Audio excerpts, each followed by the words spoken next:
जय हिंद दोस्त, मैं गुप्ता सर आपको जीएस भारत में बहुत उत्साह करता हूँ। दोस्तों, हम लोग त्रिकोणमिति चैप्टर पढ़ चुके थे, जिसमें लगभग सब क्वेश्चन हो चुका था। ठीक है ना, आप लोग बस प्रैक्टिस करने की आवश्यकता है। आज हमने कहा है उसी का पार्ट है, हाइट एंड डिस्टेंस होता है। ठीक है ना, उसी का पार्ट लेकर आए हुए हैं। एक मोटिवेशन आपके लिए है। देखिए दोस्तों कि देर से बनो, क्या देर से बनो पर जरूर कुछ बनो। क्या है? देर से बनो पर जरूर कुछ बनो, क्योंकि लोग वक्त के साथ खैरियत नहीं क्या पूछते हैं, हैसियत पूछते हैं। ठीक है दोस्तों, पढ़ाई कर रहे हैं आप, जरूर पढ़िए। ठीक है ना, लेकिन आज नहीं तो कल तो सक्सेस होना है, लेकिन बिल्कुल लगे रहिएगा तब सक्सेस होना है। ठीक है ना, इसी बोल रहा है कि देर से बनो पर जरूर कुछ बनो, क्योंकि लोग वक्त के साथ खैरियत नहीं क्या पूछते हैं, आपकी हैसियत पूछते हैं कि आपकी हैसियत क्या है। इन्हें पूछते हैं खैरियत, आप क्या किए थे क्या नहीं किए थे, ये नहीं पूछेंगे। आपका हैसियत क्या है, आप क्या कर सकते हैं, ये पूछ सकते हैं। ठीक दोस्तों ना, ये आपके लिए है। ठीक, क्या है, ये आपके लिए है मोटिवेशनल प्रोग्राम। ठीक है, चलिए आगे बढ़ते हैं। इसको आप लोग अपने कैरियर में इसको उतारिए। ठीक है दोस्तों, और अधिक का समय गंवाते हुए चलते हैं हम अपने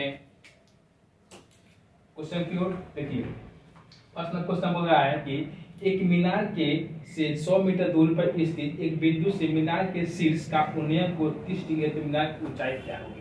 ठीक है ना, आज पूछ रहा है एक मीनार है। ये मान दोस्तों क्या है, एक मीनार है।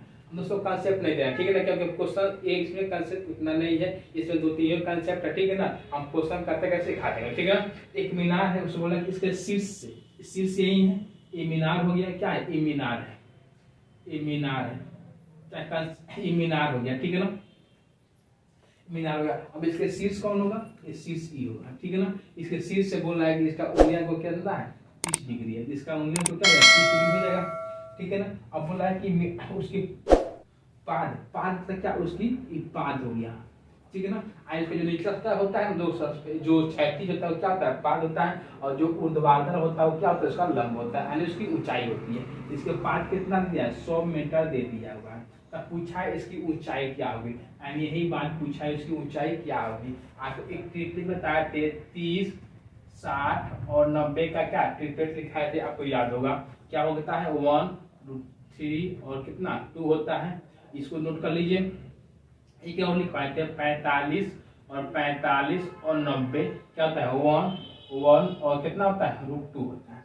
ये 2 ट्रिपलेट आपको लिखवाए थे, इसी पर पूरा क्या है, हाइट एंड डिस्टेंस फिट हो जाएगा। ठीक है ना, आपको पूरा बेसिक से बता रहे हैं। ठीक है ना, हाइट एंड डिस्टेंस पूरा इसी पे पूरा question all to all question क्या हो जाएगा, आपको फॉलो पड़ेगा। ठीक है ना, आप देखिए ये कितना भैया, ये तो 60 डिग्री है, 30 डिग्री दिया है, ये आपने कितना होता है, 90 डिग्री होता है। तो एक समकोण त्रिभुज में ये 90 डिग्री हो गया, ये 30 डिग्री होगा, कितना होता है, ये कोण जो बच जाए कितना 60 डिग्री हो जाएगा, बिल्कुल हो जाएगा।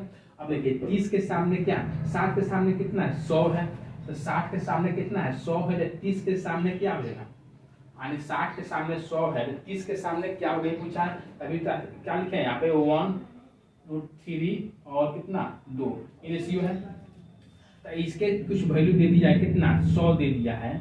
ठीक है ना, इसका वैल्यू क्या हुआ, √3 यूनिट, √3 इक्वल टू 100, तो 1 यूनिट इक्वल टू कितना हो जाएगा, 100/3 लिखते हैं, 100/√3 लिखते हैं। ठीक है ना, इसका वैल्यू डायरेक्ट क्या लिख सकते हैं, 100/√3 लिख सकते हैं। इसका क्या हो जाएगा, आंसर हो जाएगा। इतना करने की आपको आवश्यकता नहीं है। कब नहीं है, जब आपको जब ट्रिपलेट याद हो तब नहीं है। ठीक है ना, जब आपको ट्रिपलेट याद हो तब नहीं है, क्योंकि इसका वैल्यू 100 दे दिया, इतना मीटर दे दिया, एक यूनिट का वैल्यू कितना 100/√3, क्योंकि एक नियम हम लोग जानते हैं।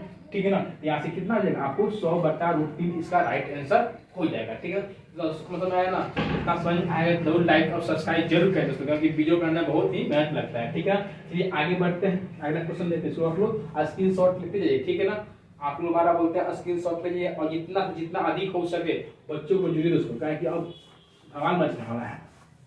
ठीक है ना, आइए देखते हैं दोनों क्वेश्चन। देखिए एक मीनार उसके मूल पाद से 50 मीटर ऊंचा है, उसका उन्नयन को 30 डिग्री है, तो मीनार की ऊंचाई क्या हो।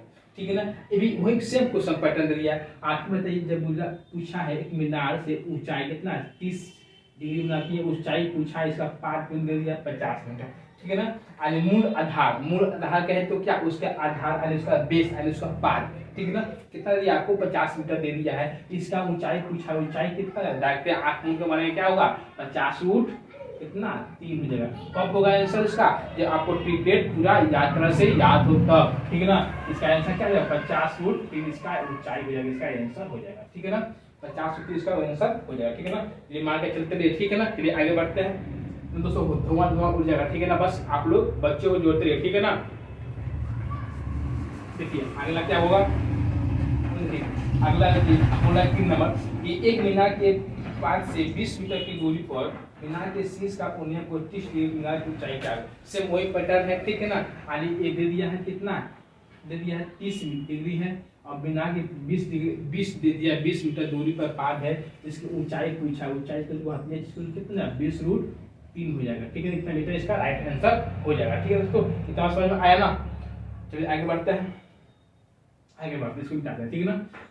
देखिए अब बोला अगला क्वेश्चन बोला है कि एक मकान के सामने तिरछी सीढ़ी लगे का उन्नयन को 60 डिग्री है और सीढ़ी का अधोभाग यानी अधोभाग का है तो उसका पाद यानी ई निचला बिंदु, ठीक है ना, उसका पाद 6.5 मीटर है तो सीढ़ी की लंबाई क्या होगी, सीढ़ी की लंबाई क्या होगी, ठीक है ना। दोस्तों मानते हैं कि क्या ये दीवार लगाते हैं, आप लोग सीढ़ी बहुत छठा किए होंगे, ठीक है ना आप लोग, ठीक है ना। ये दीवार हो गया दोस्तों। हम लोग जब भी सीढ़ी लगाते हैं तो मान लीजिए यहाँ तक हमको चढ़ना है तो यहाँ से हम सीढ़ी लगाते हैं, ऐसा सीढ़ी लगता है, ऐसा सीढ़ी लगता है। यही आपका सीढ़िया हो गया, क्या हो गया, यही आपका सीढ़िया हो गया, ये आपका सीढ़ी हो गया, ठीक है ना। इसमें चढ़ते हैं आप लोग, ठीक है ना। ये क्या होगा इसका पाद हो जाएगा, ये बेस हो जाएगा, ठीक है ना। इसका पाद हो जाएगा। अब इसका दे दिया है कि कितना यहाँ पे इस सीढ़ी और इस पाद पे कितना 60 डिग्री का एंगल बनाती है, कितना डिग्री का 60 डिग्री का एंगल बनाती है। अब दे दिया इसको इसका आधार यानी इसका पाद का दे दिया कुछ, क्या दिया ऊंचा, इसका पाद की दूरी दे दिया कितना 6.5 मीटर दे दिया है, कितना 6.5 मीटर दे दिया है। यहाँ से यहाँ पे दूरी कितना 6.5 मीटर दे दिया है। तो पूछा है सीढ़िया की लंबाई कितनी थी, ये पूछा है सीढ़ी की लंबाई कितनी थी। ये 60 दोस्तों है तो ये हमेशा कितना 90 होता है, तो ये 90 होता है, ये कितना हो जाएगा आपको 30 हो जाएगा।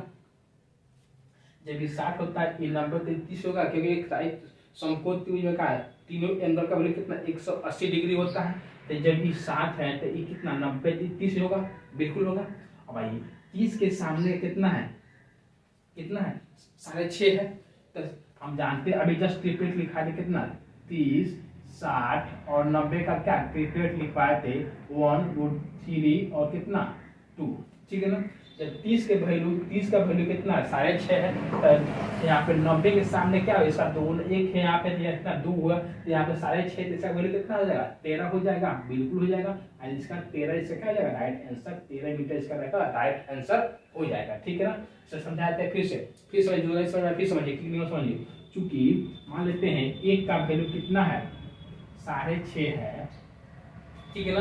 तो पूछा किसका है 2 का वैल्यू पूछा, इसलिए 2 इसका वैल्यू कितना 6.5 गुना 2 इसका वैल्यू कितना 13 मीटर होगा, ठीक है ना। 13 मीटर क्या होगा सीढ़ी की क्या होगी लंबाई होगी, सीढ़ी की लंबाई होगी, सीढ़ी की लंबाई क्या हो जाएगी 13 मीटर, इसका राइट आंसर हो जाएगा, ठीक है ना। समझ में आया ना। इतना समझ में जरूर लाइक करिए, ठीक है ना, और साथ ही साथ शेयर भी करिए, ठीक। आगे बढ़ते हैं,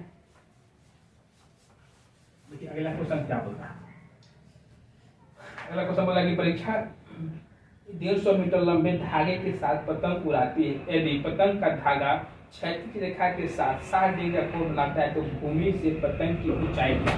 फिर वही पूछिए भूमि से पतंग की ऊंचाई क्या होगी, ठीक है ना। आप लोग बचपन में बहुत सा पतंग उड़ाए होंगे, बहुत सा डोरा डोरी काटे होंगे, ठीक है ना। देखिए ठीक है ना, बहुत सा डोरा डोरी काटे होंगे, ठीक है। मान लीजिए एक पतंग हो गया, पतंग मेरा यहाँ उड़ रहा है। अब क्या धागा जो होता है क्या तिरछा चलता है, तिरछा चलते ऐसे आएगा, क्या कण बनाएगा, ठीक है ना। अब इसको हम मिला देते हैं यहाँ पे, ये आपका क्या होगा धागा हो गया, ये क्या है धागा है, ठीक है ना। ये क्या हो गया आपका धागा हो गया, ठीक है ना। अब पूछा है क्या धागे की लंबाई 150 मीटर दे दिया है, आई धागे की जो लंबाई यहाँ से यहाँ तक लंबाई कितना है 150 मीटर दे दिया हुआ है, ठीक है ना। यहाँ से नाक लंबाई 150 मीटर दे दिया है। अब दिया दोस्तों क्या अब दे दिया कि 36 के साथ 60 डिग्री का कोण बनाती है, 60 डिग्री का कोण बनाती है। और पूछा क्या है, भूमि से पतंग की ऊंचाई क्या है। ये भूमि यही है, तो पतंग की ऊंचाई यानी हाइट पूछा है यही, यानी एच पूछा है। एच इक्वल टू क्या, वाट पूछा है। एच इक्वल टू वाट पूछा है, एच क्या होगी, ठीक है ना। तो दोस्तों जानते हैं हम कितना, इस 60 है तो ये कितना हो जाएगा, 30 हो जाएगा, ठीक। आई कितना हो जाएगा, 90 होता है, ठीक है ना, हमेशा फिक्स 90 होता है। तो 90 के सामने का 150 है, तो 30 के सामने क्या हो जाएगा, इसका आधा होगा। अभी जस्ट पिछले क्वेश्चन क्या, उसका दुगुना था, इसका आधा हो जाएगा, ये कितना 75 हो जाएगा। जब ये 75 दोस्तों हो जाएगा तो इसलिए 60 कितना हो जाएगा, 75√3 हो जाएगा, बिल्कुल हो जाएगा। इसका राइट आंसर 75√3 हो जाएगा, क्योंकि होता है ये रिपीट होता है आपका, बार बार नहीं लिखेंगे, एक बार लास्ट लिख रहे हैं, ठीक है, 1√3 और कितना 2 होता है। अब भाई 90 है, ये 90 होता है, ये 60 होता है और कितना 30 होता है, ठीक है ना, ये होता है। अब भाई 90 के सामने कितना 150 दिया है, ठीक है ना, इसका 2 टाइम में 150, इसका कितना है 75 हो जाएगा, बिल्कुल हो जाएगा, इसका 75 हो जाएगा। जब इसका 75 हो जाएगा तब एक का वैल्यू 75, 3 का वैल्यू कितना, इसको जब 3 से मल्टीप्लाई करें 75√3 हो जाएगा, बिल्कुल हो जाएगा। इसका ट्रिपलेट, इसका राइट आंसर हो जाएगा, इसका ट्रिपलेट होता है, ठीक है ना, इसका राइट आंसर हो जाएगा, ठीक है ना। चलिए आगे बढ़ते हैं, देखिए अगला क्वेश्चन क्या बोल रहा है, इसको आप लोग स्क्रीनशॉट लेते जाइए, ठीक है ना, नहीं तो आप लोग वीडियो पॉज पे हमेशा नोट करते रहिए, ठीक है। फिर आगे बढ़ता है, ये आगे बोला कि एक टावर के साथ 70 मीटर दूरी पर स्थित बिंदु से औन्नति कोण 60 डिग्री तार को ऊंचाई है। तो दोस्तों कोई औन्नति कोण बोले, कोई उन्नति कोण बोले, हमेशा एंगल कहाँ बनाएंगे, हमेशा एंगल बीच में बनाएंगे, कहाँ बनाएंगे, बीच में बनाएंगे, ठीक है ना, हमेशा एंगल नीचे ही तो बनाएंगे, ठीक है। कोई एंगल उन्नन कोण बोले या अवमन कोण बोले, कोई एंगल बोले, हमेशा कहाँ कोई एंगल यही बनाना है, ठीक है ना, हमेशा एंगल यही बनाना है। अब देखिए कितना 60 डिग्री दे दिया है, पूछा क्या है, टावर की ऊंचाई पूछा है, टावर की ऊंचाई यही होगा, एच पूछा है, ठीक है ना। अब दे दिया क्या, इसके टावर के आधार, आधार कौन दोस्तों, आधार ने बेस 70 मीटर ये दे दिया, तो इजी क्वेश्चन है, क्या हो जाएगा, 30 होगा, 30 के सामने का 70, 60 के सामने क्या होगा 70√3 हो जाएगा, इसका राइट आंसर हो जाएगा 70√3, आने का चीज को कितना 70√3, इसका राइट आंसर हो जाएगा, ठीक है ना, 70√3 इसका राइट आंसर हो जाएगा। तो आगे बढ़ता है, हलवा क्वेश्चन दोस्तों, ठीक है ना, इसमें कोई दम नहीं है, बस आपको समझने का फिर है, ठीक है, ठीक समझ में आ गया तो बिल्कुल सही है, नहीं आएगा तो नहीं बन पाएगा, ठीक है ना। एग्जाम में आप लोग टाइम थीटा मान के बनाते रहिएगा, क्योंकि टाइम अधिक लगेगा, ठीक है, टाइम थीटा भी बनेगा, ठीक है, नहीं बनेगा, टाइम अधिक लगेगा, ठीक है ना। आइए देखते हैं क्या क्वेश्चन, समुद्र तल से 20 मीटर ऊंचाई पर एक लाइट हाउस के शीर्ष से एक जहाज का कोणीय कोण 30 डिग्री है, तो जहाज लाइट हाउस के अधोभाग से जहाज की दूरी क्या, ठीक है ना। एक लाइट हाउस से बोला है कि जहाज जा रही है, ठीक है ना, और उन्हें कितना 30 डिग्री कोणीय को, जब 30 डिग्री जब कोणीय कोण बन रहा है तो ऊंचाई कितना 20 मीटर दे दिया है इसका ऊंचाई, तो बोला कि जहाज के अधोभाग से जहाज की दूरी क्या होगी, अधोभाग का है तो पार, आधार का है तो पार, ठीक है ना, इसका यही पूछा है, यही क्या होगी। तो जानते हैं क्या, 30 के सामने 20 है, तो यहाँ पे क्या ये 90 डिग्री होता है, क्या बनेगा, ये 60 बनेगा, तो 60 के सामने क्या हो जाएगा 20√3, इसका राइट आंसर हो जाएगा, 20√3 मीटर क्या हो जाएगा, इसका राइट आंसर हो जाएगा। दोस्तों हलवा क्वेश्चन हो गया, ठीक है ना। लेकिन आपको देखने में क्या लगेगा, बहुत हार्ड लगेगा, आपको tan थीटा नहीं मान के बनाना है, कभी नहीं बना के, शायद ट्रिपलेट याद है तो काम चलेगा, नहीं याद है डाटा मान लीजिए, ठीक है ना। चलिए आगे बढ़ते हैं, आज का लास्ट क्वेश्चन देखिए दोस्तों, बोल रहा है कि एक किसी टूटे ब्रिज का शीर्ष भाग उसके तल से 15 मीटर दूरी पर भूमि को छूता है, यदि ब्रिज भूमि से 8 मीटर की ऊंचाई पर टूटा है तो ब्रिज की मूलतः ऊंचाई क्या है, ठीक है ना। ब्रिज की दोस्तों एक पेड़ हो गया, ठीक है, क्या एक पेड़ हो गया, ठीक है ना, एक पेड़ हो गया। अब बोला है पेड़ जो है 8 मीटर ऊंचाई से, मान लेते हैं यहाँ पे 8 मीटर, यहाँ से यहाँ तक 8 मीटर हो जाएगा, से टूट गया, ठीक है ना, से टूट गया, और टूटा हुआ भाग यानी यही भाग जो है आकर भूमि के साथ एंगल बना रहा है, क्या बना रहा है, भूमि के साथ एंगल बना रहा है, यानी यही जो भाग अब टूट कर जो एक भाग पार्ट है, एक टूट के यहाँ का साथ क्या बना है, एंगल बना रहा है। अब कितने का एंगल बना रहा है, तो ठीक है ना 15 मीटर तक से एंगल, ठीक है ना, तो टूटा हुआ ब्रिज की लंबाई, ठीक है ना, यहीं से अगर इस पार्ट को छू रहा है, ठीक है ना, पार्ट को छू रहा है, अब 15 मीटर दूरी से, यानी यहाँ से जो है 15 मीटर की दूरी यहाँ तक है, ठीक है ना। यहाँ से यहाँ तक 15 मीटर की दूरी पर है। दोस्तों हम अच्छा आपको ट्रिपलेट पूरा लिखवा दिए, जो बच्चे ने त्रिकोणमिति का क्लास नहीं देखा है जरूर जाकर देख लें, लिस्ट में है पूरा वीडियो डाला हुआ है, ठीक है भाई। 8, 15, 17 का साथ कौन सा ट्रिपलेट बनाता है? 17। 8, 15 के साथ कौन सा ट्रिपलेट बनाता है? 17 बनाता है, ठीक है ना। ट्रिपलेट जो अभी तो नहीं देखे जरूर जाकर देख लें, ठीक है ना भाई। जब 17 ई जो था एक टूटा हुआ भाग था ना, ई यहाँ से जब यहाँ से हम टूटा यहाँ ला दिए टूटा हुआ भाग था, जब इस 17 था तो इसको जब यहाँ से उठाकर हम इसको उठाकर जब तानेंगे तो क्या ये लंबाई होगा, ये भी तो 17 मीटर होगा। तो यहाँ से यहाँ तक का ये भी तो 17 मीटर, क्योंकि यही तो भाग टूट कर यहाँ लटका हुआ है, यही जो भाग टूट कर यहाँ लटका हुआ तो क्या इसको खड़ा करें तो भी तो 17 मीटर होगा। तब पूछा है क्या उसकी ऊंचाई, यानी यही ऊंचाई था इसका। तो पूरा क्या 8 यहाँ से था और 17 यहाँ हो गया, तो ऊंचाई कितना हो गया? 8 + 17 कितना हो गया? इसका ऊंचाई 25 मीटर हो जाएगा, ठीक है ना। 25 मीटर इसका ऊंचाई हो जाएगी। इसका राइट आंसर आपको 25 मीटर हो जाएगा। दोस्तों इतना उम्मीद करते हैं कि समझ में आया होगा, ठीक है ना। अगर दोस्तों समझ में आ रहा हो जरूर चैनल को लाइक सब्सक्राइब जरूर करें, क्योंकि आप लोग सब्सक्राइब नहीं करवा रहे हैं, ठीक है ना। और साथ ही साथ शेयर भी करें दोस्तों के पास, जो अभी तक नहीं जुड़े हैं उनको आप लोग धकाधक जोड़ते रहे, ठीक है। फिर नेक्स्ट क्लास में तब तक लीजिए।